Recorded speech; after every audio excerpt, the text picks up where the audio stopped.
Welcome to the Half Moon Schoolhouse here at Morningside Nature Center in Gainesville, Florida. My name is Wendy Wood. This will be a short program.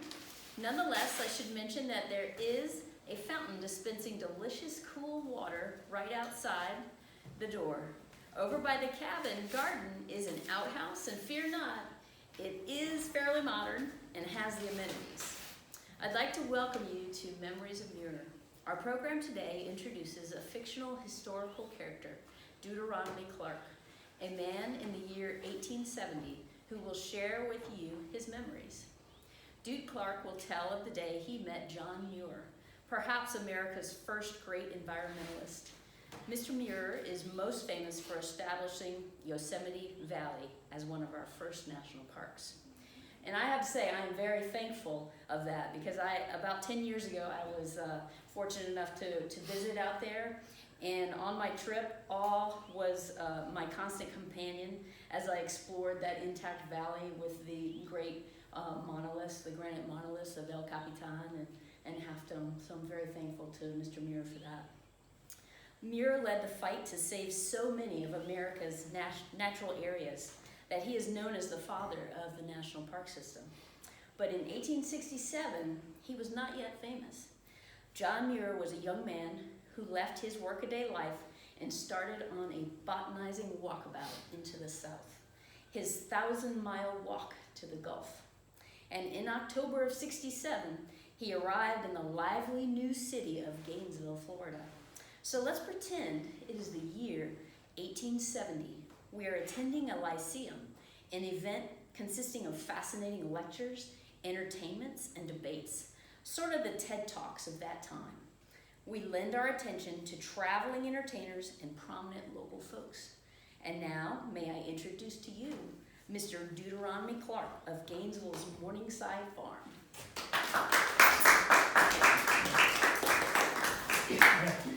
So when I lose this, let's put this back up here.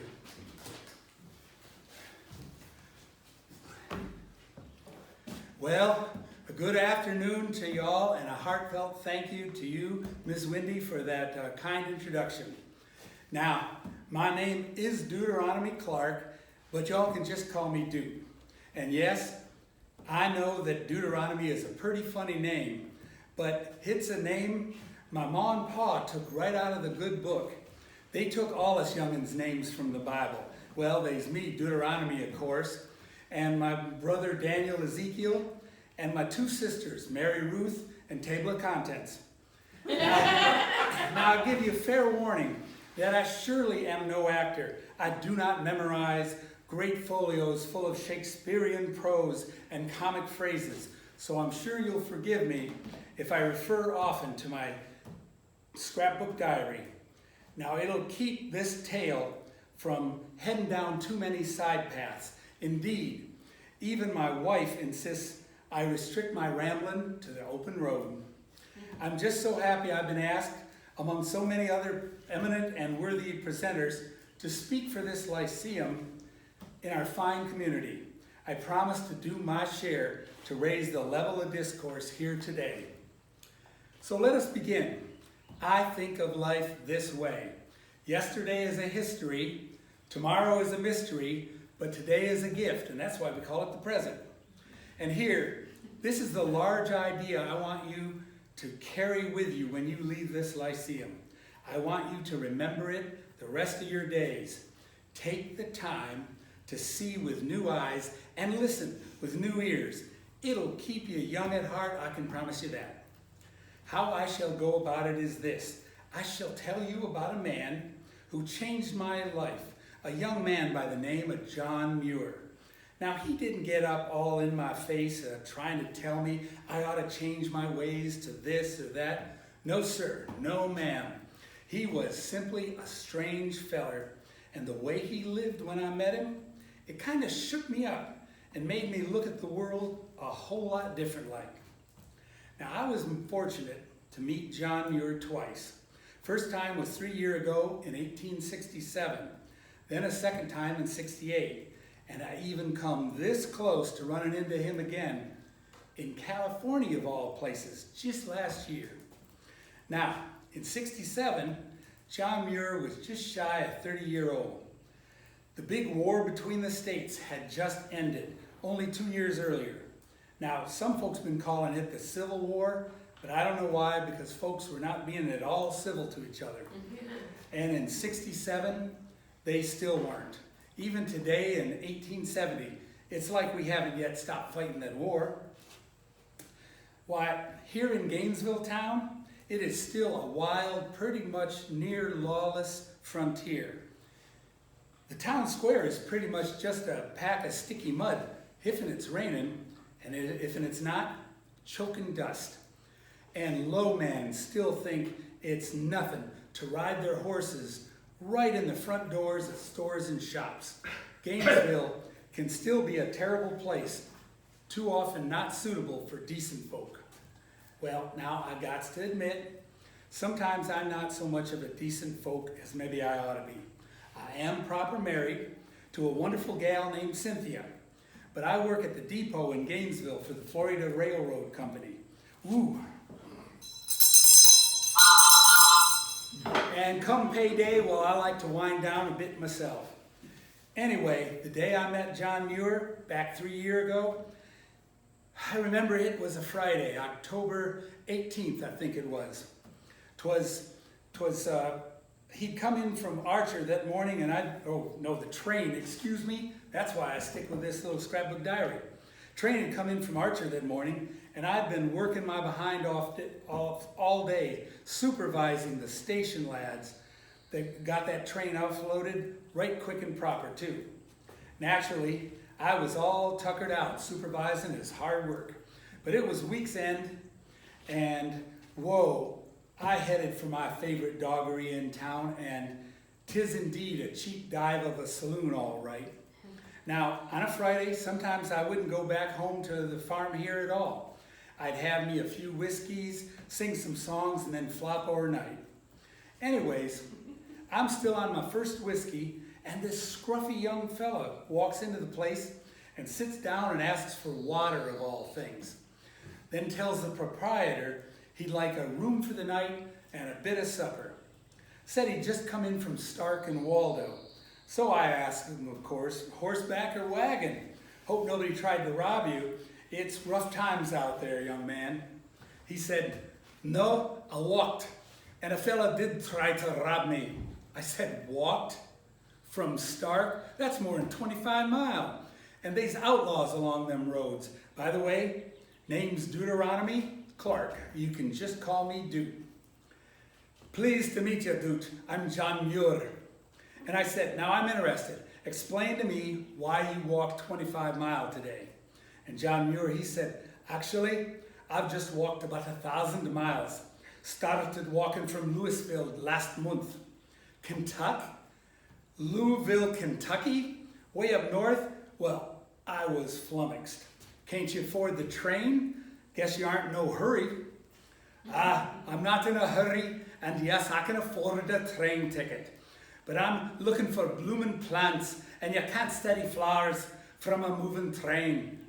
That's the craziest darn thing I ever heard of. These are lawless times, John. Didn't you ever get robbed?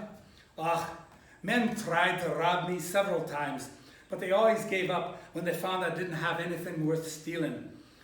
No robber wants a bunch of dried, flattened weeds or a big sciencey book. He showed me what all he carried, and it weren't much, I can tell you. He made such an impression on me that the next day, after he walked on west out of Gainesville, I made me a list of everything I could remember. Let me try to give you an idea what all he carried with him.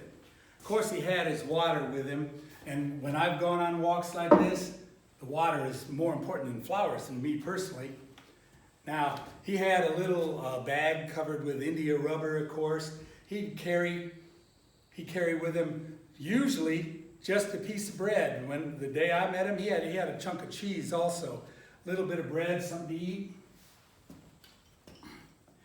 Well, he had a brush. He had pencils, though he actually used an ink pen. He had a little block of ink, dry ink, that he just wet up and used to write in his, I got so many things here. In his journal, I'll bring that out in a minute. Now, of course, he had some cash with him, but he didn't tell me where he kept his cash. Maybe in his sock, in his shoe, I don't know. But I didn't ask, wouldn't have been right. He had a New Testament with him, of course.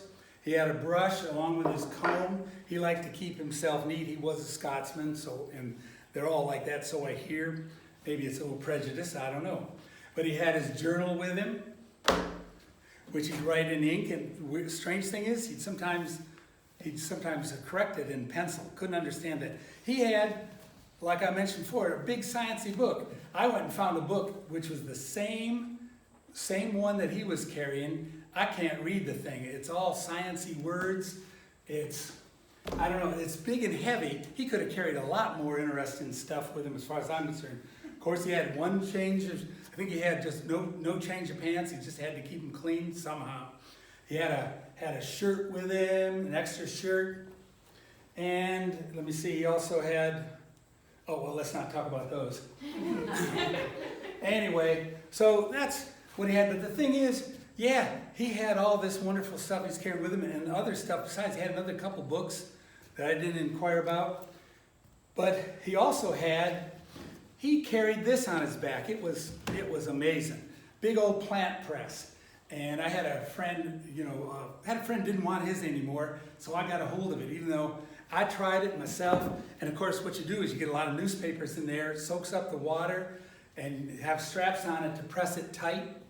Well, it made me think, having flat, dry pressed plants, I actually found this is something I really, about 45 years ago, I found in our good book, and I had pressed these myself. I actually did. So these are very old, and they still keep their color fairly well. And so I did a few like John had. You have to write the day you found it, where you found it, and things. So here's some wax myrtle I found. And here's a kunti plant. He said its sciencey name is zamia, but we just call it kunti. I didn't even put a label on this one, so John Muir would have my hide, I think. And I think I haven't pressed these as well because this is blackberry, and these things have lost their color more than the stuff that I pressed 40 years ago. So I'm not doing it as well as I did putting it in the good book. Now, John likes flowers, and I like them too, but I tell you what I like even better. I like birds, and I thought I'd use John's idea, but I have to tell you, don't do this. It don't work with birds. Well, next, as I sat there in the doggery, I had to ask John Muir why he was on such a mad, tetched, 1,000-mile walk to the Gulf of Mexico. It sounded like a big, wonderful adventure, but why? John explained how it had come about for him. Way up north in Indiana, our young Mr. Muir worked in a factory making wagon wheels. He was handy with mechanicals. He could really fix machines, and he could even invent them. He told me about an alarm clock he come up with, won a prize for it at the Wisconsin State Fair too. The way it worked was, you set the clock for when you wanted to wake up, and then you go to sleep. And at the right time the next morning, the mechanism knocks a leg or two right under your bed and tumbles you right onto the floor. Now, who'd like to wake up that way? Who'd like to be dumped on the cold floor when it's time to do chores? Raise your hands. Well, that's right, none of you. But still, folks admired John for his cleverness in building such a contraption. But at his job, John worked around big, heavy steam engine machines. One day, something slipped, and them spinning mechanicals sent a metal file right up into his left eye. The shock was so bad, John went blind in both eyes. Everybody figured he'd be blind forever. Now, he eventually got his eyesight, all his eyesight back, but it took weeks. So John had himself a lot of time to think, and he decided to say goodbye to all his mechanical inventions and devote the rest of his life to the inventions of God. And that's just how he put it, the inventions of God. And so he took to the roads, heading for our southern wilds to see for himself with new eyes just what Mother Nature had to offer. And that's how he ended up in Gainesville, and that's how I got to meet him. So, when John arrived here at last, he had two things foremost in his mind. He wanted to see the tropical, beautiful flowers of good old La Florida, and he wanted to not get ate up by no alligators. You see, John Muir had heard about Florida's ferocious and toothy reptilian beasts. On the one hand, he really wanted to see some alligators. On the other, young John was pretty nervous about running into one by accident, since he was doing a lot of walking out in the wilds all by himself. Then he laughed and showed me the picture he drew in his journal that first day in Florida. Made me chuckle myself. And next day, after he left, I drew a copy from memory on some old butcher paper. Why, it's John himself getting ate up by an alligator. Now, I'm not a very good artist, but neither is John Muir, but he wasn't down here to do pretty pictures. He just thought that was funny, so he had himself getting ate up by gators. It didn't actually happen. John told me later that he'd only ever met one alligator the entire time he was in Florida. It's kind of unfortunate. Oh, anyway, John told me when he first set foot onto Florida soil, the first thing he did was find an out-of-the-way shady spot to eat. He was chowing down on his bread when he heard a rustling sound behind him. All he could think was, I'm in Florida, and that's an alligator. This laddie has had it. I can just see his big jaws and hear his long, sharp teeth closing on me like a springy bear trap. That rustling grew closer and closer, and then out stepped a man-eating alligator. No, just a tall, white, whooping crane bird, only that. Well, he had a big laugh at himself, but it got him thinking. John told me most folks believe alligators were created by the devil. They're so ugly and savage. But who says that creatures are here only for the help or the hindrance of people? Maybe they're here for some purpose of their own. Who can say? Anyways, John told me he thought that gators and all them other critters like snakes and spiders would have too many legs or not enough. Well, they may appear fierce or cruel to us, but no doubt they're beautiful in the eyes of God. He said he had better thoughts of them now that he'd seen them at home in our Florida wilds. May the alligators long enjoy their lilies and rushes, he cried, and may they never have John Muir as a tasty treat. Now, alligators were just dandy as far as John was concerned, but he said he was really in La Florida for the flowers. Sitting there at the long bar that Friday night in '67, I asked him if he really thought such a long walk just for looking at pretty flowers was a worthwhile occupation for a real man. Now, John didn't take no offense at that. He could tell I wasn't accusing, just wondering. He said he'd actually met a Tennessee blacksmith, asked him the same question, only that fella had been dead serious. These are hard times, and every strong man is needed to help.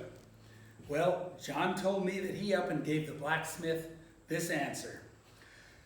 Did not King Solomon write an entire book about plants, not only the great cedar trees of Lebanon, but also the small wee plants that grow in the walls and the streets of Jerusalem? And did not Jesus command folks to consider the lilies of the field, how they grow? You say I should not waste my time on weeds and blossoms, yet the Bible says something else entirely. Well, that turned the blacksmith right around in his attitude, and he proclaimed himself impressed by this young traveler and his botanizing ways. Well said, John, says I. Now tell me what you think of flowery Florida. You picked the best time to walk through Gainesville, 'cause October, why, October is our finest month for wildflowers. Oh, is it now, said John. I have certainly seen plenty of new blossoms hereabouts, but you know what surprises me? It's your vines, thorny, tangling vines. I've had to follow the train's tracks near the whole way. I tried to leave the rail beds for the flowers in the woods, but the briars, they catch me up like a fly in a spider's web, and this really hurts when you do that.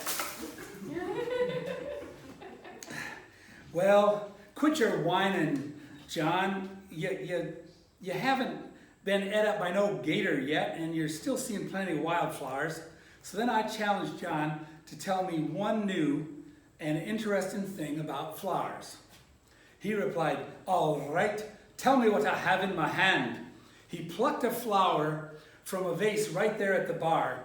A flower, of course, I answered. Ah, that's not quite true. It's a bouquet. Ha ha ha! You're a cheap scoundrel, John. Is that what you tell your girl? This here, my lass, is a bouquet for you. Ah, so you take me for a penny-pinching Scotsman, just like in the jokes, do you? You backwoods southern wiregrass plowman. John Muir could give as good as he got. Well, says I, how do you get away with calling one flower a bouquet? So, John took to explaining that certain flowers, not all flowers, but certain flowers, like silkgrass and dandelions, sunflowers, and their kind, are not really just a single flower. Each one's composed of maybe hundreds of tiny little posies, each with their own little lad and lassie flower parts. Perhaps there's 100 tiny flowers in the middle, and this little disc in the middle would have the smallest petals, and the ones in a ring around the outside, well, they have the small tiny petals too, but they all have like one big petal that sticks out from the center, like the rays of light from the sun. New eyes, fresh insights. Some blossoms are just whole bouquets of flowers composed together into one composite beauty. And a flower like that, it's even called a composite. Amazing. Once more, John Muir had reminded me that I gotta keep my mind fresh, keep my eyes and ears fresh and new. Now, I don't want to give you the impression that I've always been an ignorant backwoods southern wiregrass plowman. In my younger days, I had friends among our Seminole Indian neighbors. No one's ever laughed at that point before. Back when the Seminole neighbors still lived in these parts, they taught me when a young man comes of age, he is sent into the wildlands without food, and he may see things that are really there, all the wonders of nature, or he may get so hungry after a couple of days he receives wondrous visions in a dream. What a young man sees on his vigil, whether it's real or it's a wild vision, tells him much about the life path that lies ahead of him. Now, of course, that was not the way of white folks in the 1840s, but I got it in my head that I wanted to try it. So I went out for 3 days in wild pastures on my uncle's land. Didn't tell none of my friends, they'd have made fun of me. I saw hawks and squirrels. I saw bugs and thistledown dancing in the breeze. Once, afore dawn, I saw a barred owl land on the tip top of a tall dead tree. Of course, he was like a lot prettier than that. And behind him, I saw a shooting star. I saw a skunk. The next day, I saw a skunk shuffling through the trees, a great blue heron a-standing in the creek, a woodpecker, more critters than I'd ever seen before in a month of Sundays.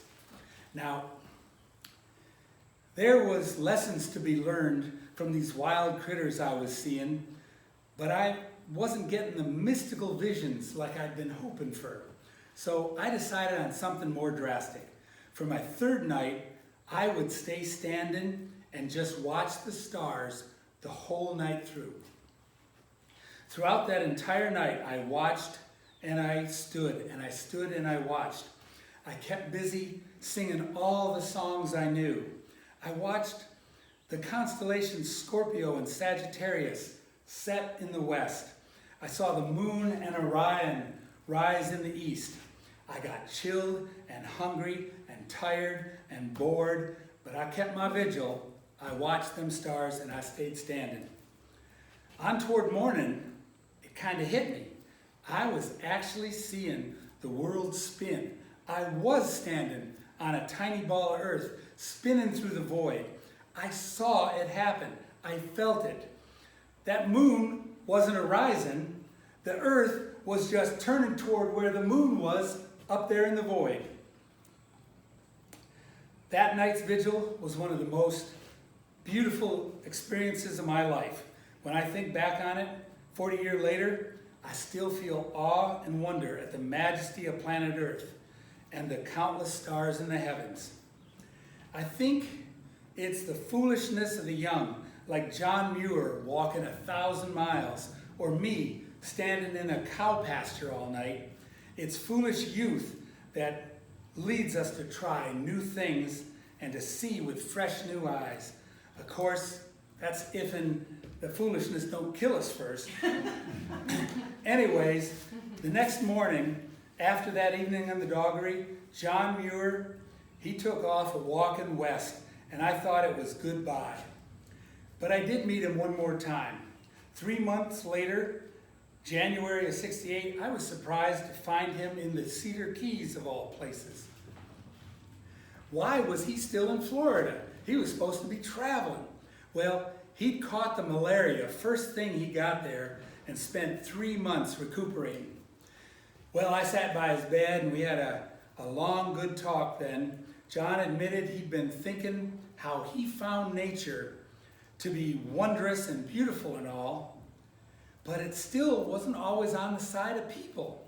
Florida, with its thorny vines, snakes and gators and malarial fevers, well, these had challenged his philosophies about the beauty of nature. Even so, when I left him, he was getting ready to head on to South America for more of his tropical explorations. But turns out he apparently never made it to South America, changed his mind, and headed for California instead. How do I know this? Well, just last year, 1869, they drove that final golden spike, and the Great Transcontinental Railroad was finished. I used my freedom as a railroad man to take one of the first steam trains to cross our nation. And in California, I met up with a fella who said he just walked with a John Muir all the way to Yosemite Valley. I hear it's a beautiful place. I never got there myself. I figured that just had to be the same John Muir. You know, bringing up railroads, I just got to say this before I wrap up my talk. We live in exciting times, new inventions, new ways. When I was a young man, back in the 1840s, folks could travel in only 3 ways. It was either walk, or ride a horse, or row a boat. But now, we got the railroads and steamships. Once, why, it took 6 months to travel New York to California by covered wagon. Now, it may take only 6 days by train. And sending a message by telegraph, that might take 6 hours. New York to California.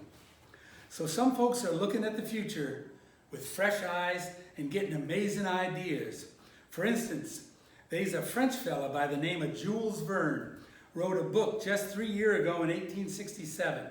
It's called From the Earth to the Moon, a fantastical tale about 3 fellas who get shot off from Florida and they fly all the way to the moon. They return to the Earth and their moonship splashes down in the ocean where a Navy ship picks them up. What sorts of wonders will we see 50 or 100 years from now? But, well, I don't know. Can you imagine such a thing? 3 men flying to the moon from Florida and then splashing into the ocean to get home? Me? Mr. Verne sure had an imagination, and sure, there's going to be wonders in our future, but come on. Flying to the moon from Florida, why, that's about as likely as some magical kingdom rising up here in Florida, ruled over by a talking mouse. Ain't never gonna happen. But still, it's a healthy thing to imagine and to keep on dreaming, I suppose. So, I guess John Muir's in California now, and apparently he's still up to his old tricks, walking off into the wilds, usually by himself, very little food. I figure he'll either get himself killed or he'll get himself great and famous someday, teaching us all about God's creation, the way it really is, out beyond the walls of churches, out beyond the outskirts of civilization. As we approach 1876 and the 100th anniversary of our nation, we're going to need such folks as John Muir, folks who are thinking and planning how we Americans are going to stay a civilized people and still live cradled within these rich wilderness lands. More power to you, John Muir. So thank you, folks, and please go have yourselves an enlightening rest of the day. And when you get the chance, come visit us back here on the morning side of Gainesville. And remember, today is a gift, so experience it with new eyes and listening ears. Thank you very much. I'll be happy to answer any questions if anybody has any questions. That's all right too. Well,